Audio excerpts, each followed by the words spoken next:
Welcome back to the channel. Doing something a little bit different today. We're out in the shop and I just want to make a quick video about my 2015 Honda Foreman Rubicon. Anybody else has a Fuller around this body style and is having the same issue as I was having. What I had going on is I had no power basically to my ignition switch. I could turn the key on, nothing on the dash would light up, the fuel pump wouldn't kick on or nothing. But you could hit the brakes, the brake light would work, and your headlights and all that would work. I looked online a little bit, found a bunch of different things it could be. At first I thought it was the regulator rectifier right here. I took it off, tested it, wasn't that. Because I had a 350 Rancher at one time that it just died on me while I was riding it, and it turned out to be that. Wasn't that. And the reason the racks are all off because I've been, of course, going over everything, and the previous owner had all kinds of crap in here that I ripped out. Anyhow, what my issue was, get that folded up, back here in the fuse box and in the battery box, it was completely covered in dirt. I mean, everything was buried under dirt. I guess from mud splashing up on the fenders and making its way into here. But all this fuse box, solenoid, which I'm going to be replacing because it is terrible, all of it was under dirt. What I did is, I noticed, if you notice on the chart in the lid, the top fuse is a 20 amp ignition. Well, I fiddled with it and it wouldn't never do nothing. Then I finally went down to the 10 amp here, main 2, fiddled with the wires and going into it kind of would start blinking and doing all kinds of crazy stuff up there on the dash, but wouldn't really do nothing.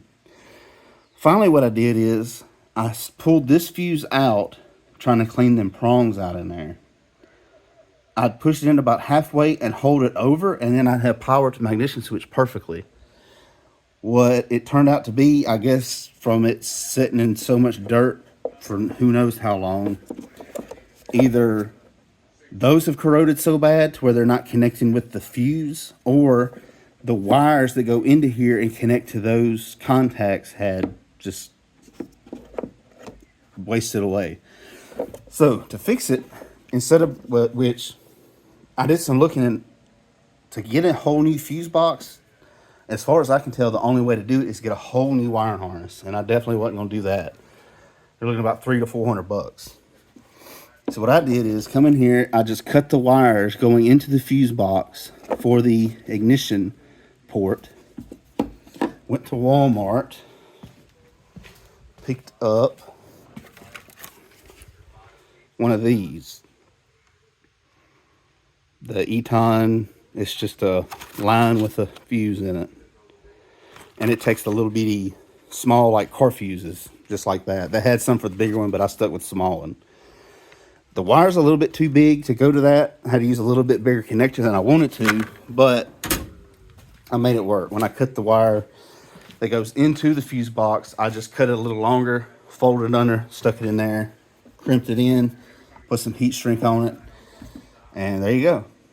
Just basically bypassing that spot on the fuse box and adding a fuse out here. And as well, also too, my solenoid is not doing great, but if you watch, comes on perfect. Hit the button.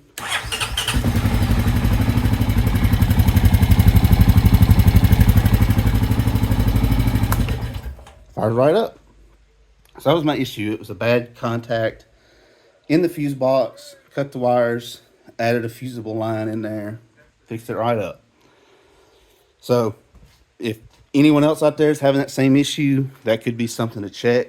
I've heard everything online, and that's just what happened to fix my bike.